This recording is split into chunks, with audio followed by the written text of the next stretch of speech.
Gita adalah seorang gadis desa yang pergi merantau, yang tujuan awalnya mencari pekerjaan. Namun, nyatanya dia malah foya-foya di sebuah perkotaan. Hahaha, gila. Malam ini tuh seru banget ya. Udah lama kita nggak gila-gilaan kayak gini. Sumpah. Ini baru namanya hidup, Mon. Hidup tuh dinikmatin, bukan diratapin. Ayo dong, minum lagi, pesan lagi. Malam masih panjang, jangan tanggung-tanggung. Wih Gita, ini emang luar biasa. Baru nyampe 5 menit udah nyuruh pesan sepuasnya. Gila, beneran anak sultan kamu ya Git? Udahlah, tenang aja. Malam ini semuanya aku yang traktir. Kalian mau pesen apapun tinggal tunjuk aja. Aku yang beres semuanya. Pokoknya malam ini harus jadi malam yang paling gokil. Wah, hidup kita yang paling kece. Gue suka banget nih temen kaya kayak kamu. Jangan lupa ya, minggu depan kita ulang lagi pesta lagi. Tapi kamu yang traktir lagi dong. Kamu kan orang kaya. Hehehe. Ya iyalah. Kalian pikir aku pelit? Aku nggak segitunya ya. Aku suka traktir temen-temen yang tahu gimana caranya have fun. Asal jangan nyuruh aku nabung. Aku pasti siap poya-poya terus. Ih, kamu tuh emang beda ya Git. Yang lain sibuk kerjaan, yang lain sibuk kerja banting tulang. Kamu malah justru hidup layak artis. Hidupmu tuh impian semua anak muda di kota ini, tahu nggak? Ya itu bedanya aku dan mereka, Din. Aku tuh gimana ya caranya bikin hidup terasa mewah. Hidup itu pendek, kenapa harus dihabisin buat kerja keras kayak sapi? Lebih baik dinikmatin aja semaksimal mungkin. Aduh, aku mah cinta banget deh sama Pibes yang kayak gini. Janji ya, minggu depan kita pesta lebih besar lagi. Tapi yang lebih mahal, lebih wah, lebih keren dari ini. Deal. Kita bakal ulang pesta ini dengan lebih dahsyat. Selama aku masih di kota ini, nggak akan ada hari tanpa pesta.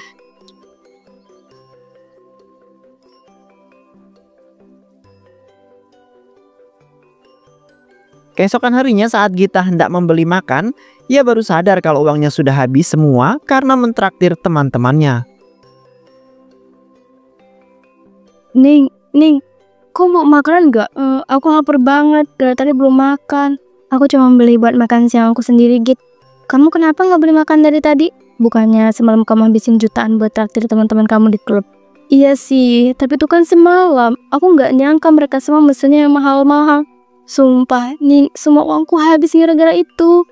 Kamu habisin semua uang kamu buat traktir orang-orang yang bahkan gak peduli kalau kau makan atau enggak hari ini. Ya aku juga gak nyangka aja. Aku cuma pengen nunjukin aja kalau aku bisa. Kalau aku bisa jadi temen yang asik, temen yang royal, temen yang selalu ada buat mereka. Tapi sekarang malah jadi kayak gini. Git, kamu tuh selalu mikir pendek. Kamu pikir semua orang bakal respect sama kamu cuman karena kamu traktir mereka? Gak gitu caranya dihargain orang, Git. Ya udah. Sekarang tolong ambil aku dulu ya. Aku minjem uang deh. Buat beli makan aja. Nanti kalau aku udah dapet kiriman dari rumah, aku ganti kok. Aku janji ini. Berapa kok minjem? Ya sekian aja. Nih, pinjam 500.000. Bisa. 500.000? Buat makan? Gak cuman buat makan sih. Sekalian buat nanti malam.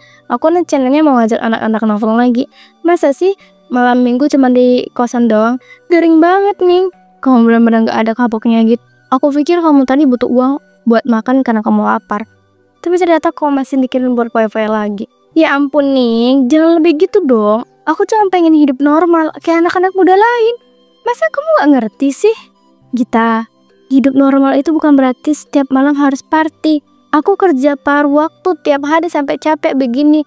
Bukan buat ngeliatin kamu buang-buang uang dan akhirnya minta-minta sama aku. Astagfirullahaladzim nih, kamu tuh terlalu serius hidupnya. Biasa aja kali, santai dikit. Aku cuma pinjam doang kok, nanti aku balikin. Maaf Git, aku gak bisa untuk kamu kali ini. Kalau kamu belum sadar juga, ya mungkin kamu butuh lapar lebih lama buat ngerti arti uang itu. Ning, serius? Kamu gak mau minjemin aku? Cuma 500.000 loh. Aku gak akan bantu kamu buat hal yang cuma bikin kamu makin hancur Git. Kalau kamu mau berubah, baru kita bisa ngomong lagi. Ning keluar meninggalkan Gita yang masih kelaparan. Ia menelpon orang tua di desa untuk meminta uang. Ayo dong, angkat.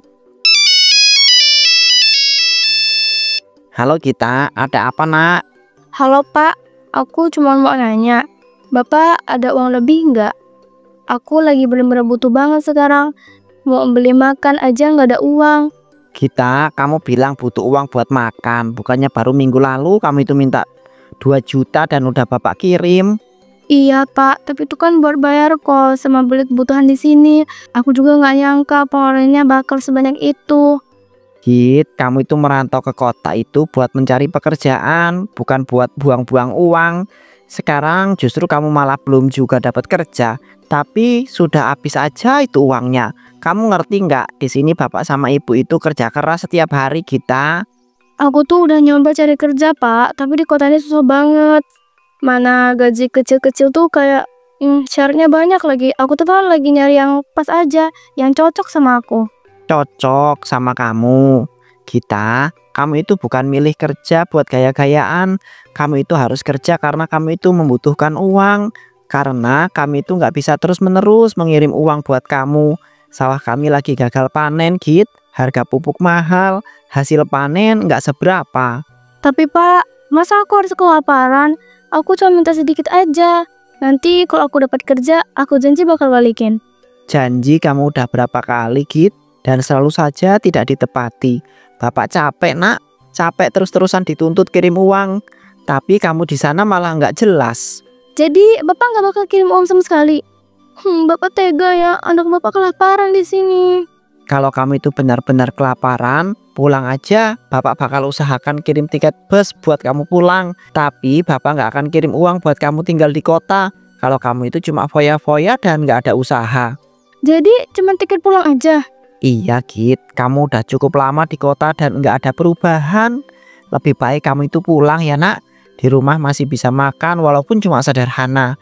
Dan kamu bisa bantu ibu di dapur atau sawah kalau mau bareng bapak. Tapi Pak, aku malu kalau pulang. Semua orang di kampung tahu kalau aku merantau. Nanti mereka bilang aku gagal. Biarlah mereka itu mau bilang apa. Tapi yang jelas kamu itu nggak gagal. Kamu itu hanya butuh belajar. Dan bapak itu nggak akan tinggal diam kalau kamu itu butuh bantuan. Asal kamu itu juga mau berubah, ya. Udah ya, Git. Bapak mau lanjut kerja dulu. Nanti malam bapak itu kabari soal masalah tiket. Jaga diri baik-baik di sana.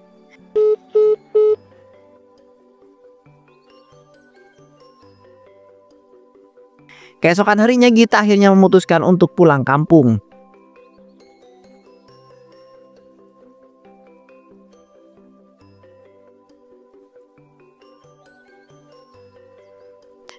Itu koper kamu. Kamu balik kemana?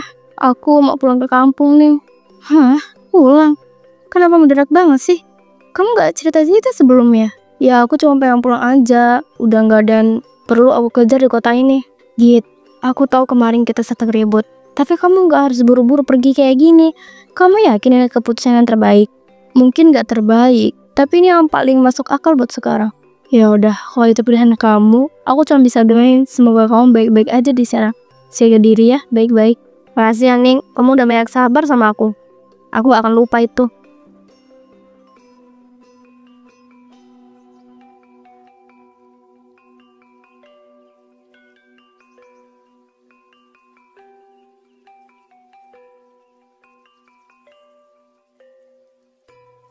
Beberapa hari kemudian Gita akhirnya sampai di rumahnya.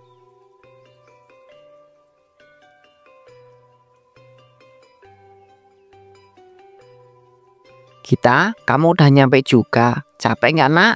Lumayan Pak, tapi aku senang bisa sampai dengan selamat. Ya udah, ayo masuk biar bapak bawakan kopernya. Ibu mana Pak? Kok gak kelihatan dari tadi?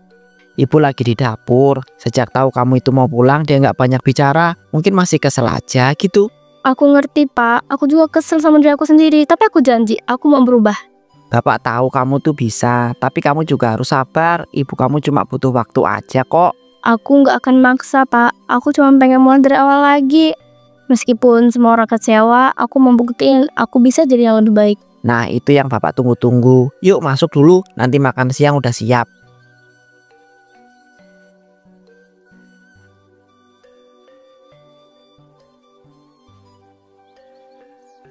Meskipun cuma sederhana ya. Beberapa hari kemudian kita hanya bermalas-malasan di rumah. Ia bahkan tidak membantu orang tuanya sedikit pun. Padahal dia tahu kalau orang tuanya itu sedang kesulitan. Hal itu kemudian membuat ibu Gita semakin kesal. Astagfirullahalazim Gita, ini sudah hampir zuhur. Kok masih aja molor kayak nggak ada kerjaan? Wah, aduh Bu, baru juga enak tidurnya. Kenapa sih harus ribut-ribut? Kenapa? Ya karena kamu itu udah berapa harinya cuma rebahan terus di rumah. Bapak kamu kerja di ladang, ibu masak, nyuci, bersih-bersih. Kamu cuma tidur dan leha-leha kayak tamu kehormatan. Ya ampun Bu, baru juga beberapa hari aku di rumah, masa langsung disuruh kerja berat sih? Aku kan baru adaptasi lagi di kampung. Adaptasi apanya? Kamu pikir hidup ini kayak liburan? Ini rumah kita, bukan hotel. Ekonomi keluarga kita lagi susah, Gita. Tapi kok malah santai kayak nggak ada beban hidup? Ya udah sih Bu, aku juga mau minta uang kok. Lagian tidur siang itu kan nggak dosa. Gita, ibu udah cukup sabar sama kamu. Sekarang kamu bangun, mandi. Terus beli sayur di rumah Bu Ratna. Uangnya ini jangan dipakai buat jajan macam-macam.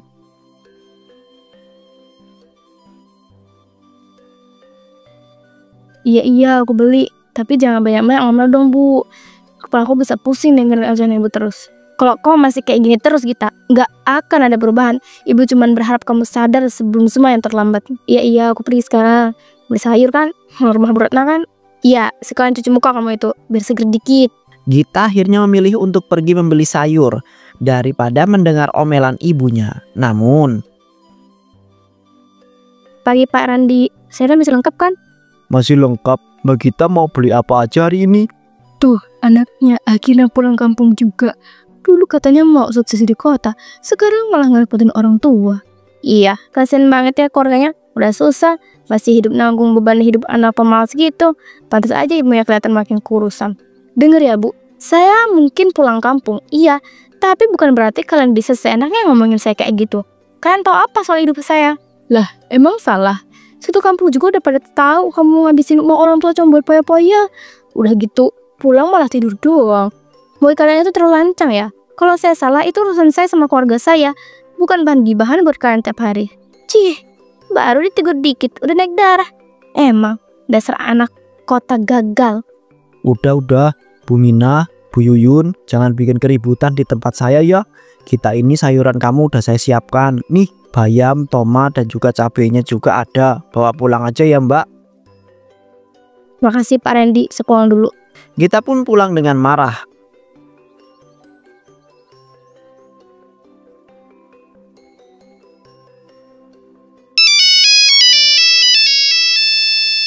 Halo, Gita, astaga, kok masih hidup? Kemana aja sih?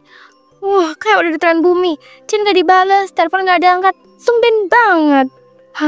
Duh Tash, aku lagi ribet banget. Kamu gak akan percaya apa yang aku alami. Ribet? Apaan?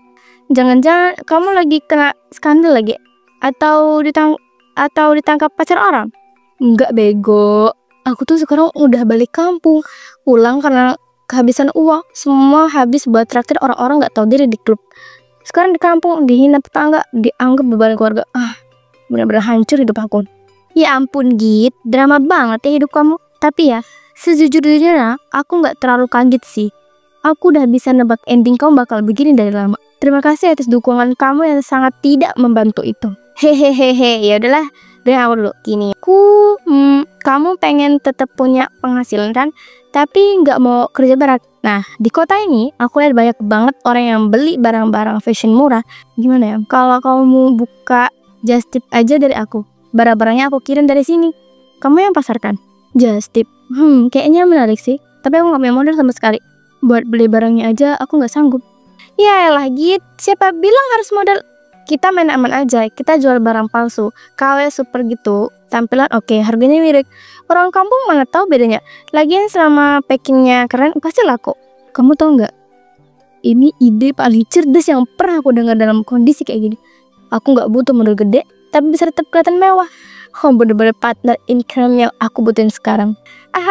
Makanya sering aja ke aku buat cari barangnya. Kamu tinggal posting-posting di medsos atau di grup WA kampung. Biar mereka ngiler, kamu yang cuan. Deal, aku suka banget caranya. Sekarang tinggal pikirin cara biar semua orang percaya sama aku. Aku bakal ubah citra jadi pembisnis sukses. Meskipun barangnya KW semua, hehehe. Nah gitu dong. Welcome back kita yang licik dan kreatif.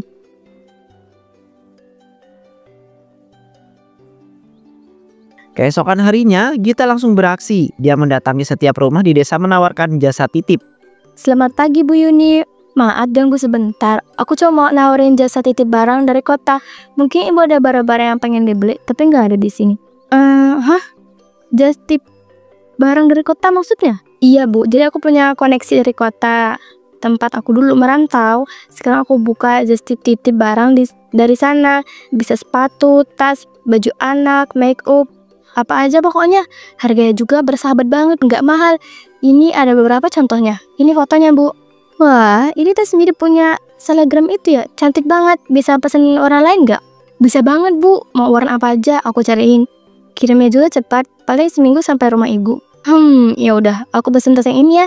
Sama sepatu ini juga buat anak aku. Oh iya, bedak yang viral itu bisa dibeliin juga nggak? Bisa Bu. Nanti aku catat ya.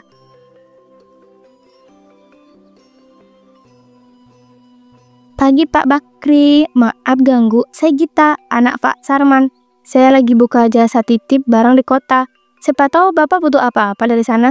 Wah, anak Sarman toh ini, ya ampun. Sekarang jualan jasa titip. Keren juga ya. Kamu bisa carikan topi pet yang bagus nggak? Yang kayak dosen-dosen itu loh. Bisa banget Pak. Saya ada katalognya. Ini lihat aja ya Pak. Nah ini nih, topi model kayak begini. Bapak mau yang warna abu-abu ya. Sama sandal jepit yang empuk buat jalan pagi. Siap Pak, semua aku catat. Nanti pas barangnya sampai, saya antar ke Bapak langsung. Selamat pagi Bu Sri, Bu Karimah. Saya mau nawarin just tip barang dari kota nih. Mungkin ibu-ibu pengen beli gamis kekinian atau skincare Korea yang lagi hits. Wah, beneran Git? Bisa juga ya kamu sekarang jualan kayak gini? Aku mau dong, gamis lengan balon warna pastel. Itu bisa cariin nggak? Bisa banget Bu, itu malah lagi diskon juga sekarang. Kalau Bu Sri ada yang mau dipesan? Kalau Bu Sri ada yang mau dipesan? Aku pengen baju daster yang adem buat di rumah, sama sandal yang model jepit tapi cantik. Siap, semua aku cariin. Ibu tinggal duduk manis aja, biar aku yang belanja semua dari kota. Setelah berkeliling sampai seharian penuh, ia akhirnya mendapatkan banyak pesanan dan akhirnya mulai menjalankan rencana liciknya. Wah, baru kuliah sebentar aja aku udah laku banyak. Gak nyangka ternyata warga kampus sini gampang banget dibujuk. Cuan mulai berdatangan.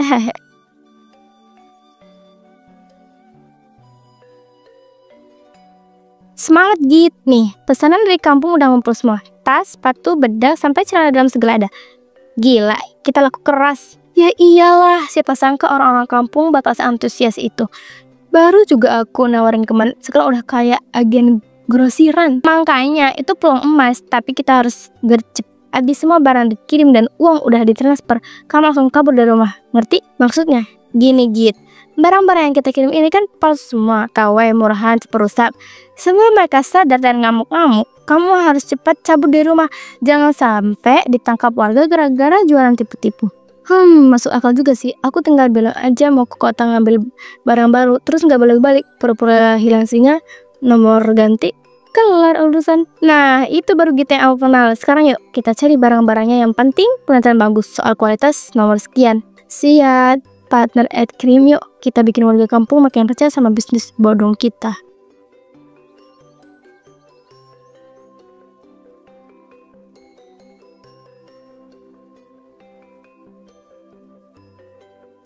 Setelah mendapatkan barang-barang palsu, mereka melanjutkan ke tahap yang selanjutnya. Pagi semuanya, makasih ya udah sabar nunggu. Ini dia pesannya yang kalian tunggu-tunggu. Langsung dari kota, siap dibagiin. Wah, akhirnya datang juga. Aku udah penasaran banget sama gamis yang itu, Git. Topi saya ada kan? Jangan sampai kelupaan ya Git. Bapak udah nggak sabar mau pamer ke Pak RW. Tenang, semua udah aku catat rapi kok. Ini gamis Bu Yuni dan ini topi Pak Bakri. Lengkap semua, satu-satunya ya, sabar. Tasya membagikan barang satu persatu sesuai daftar. Semua warga tampak bahagia dan antusias sekali. Aduh, cantik banget bajunya, warnanya pas banget sama yang aku mau. Makasih ya Git. Sama-sama Bu, aku senang bakalan puas.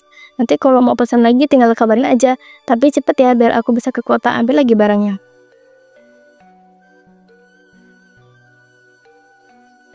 Tak lama kemudian pembagian selesai, warga mulai membubarkan diri. Git, cepet hitung uangnya. Aku penasaran banget total berapa. 1, 2, 50. Astaga, Ini baru dari beberapa rumah aja aku udah hampir 10 juta lebih. Ini cuan paling gampang yang pernah aku dapet. Tas ini bener-bener gampang. Makanya aku bilang juga apa, orang-orang kampung tuh gampang dibohongin asal kita kelihatan meyakinkan. Sekarang waktunya fase 2. Fase kabur sebelum mereka sadar barang yang mereka beli itu palsu semua. Aku gak mau nunggu sampai ada yang curiga atau ngamuk. Gas sekarang. Kamu gak pamit ke orang tua kamu? Enggak, buat apa? Mereka juga udah gak percaya sama aku. Lebih baik pergi diam-diam. Toh lihat juga mereka bakal tahu sendiri kalau aku udah gak ada. Semoga gak ada yang ngejar kita ya. Selama mereka masih sibuk bahagia dengan belanjaan kalau mereka, kita udah melaju jauh. Dunia ini keras, Tas. Kita harus lebih licik dari kerasnya. Dan melaju kabur meninggalkan desa.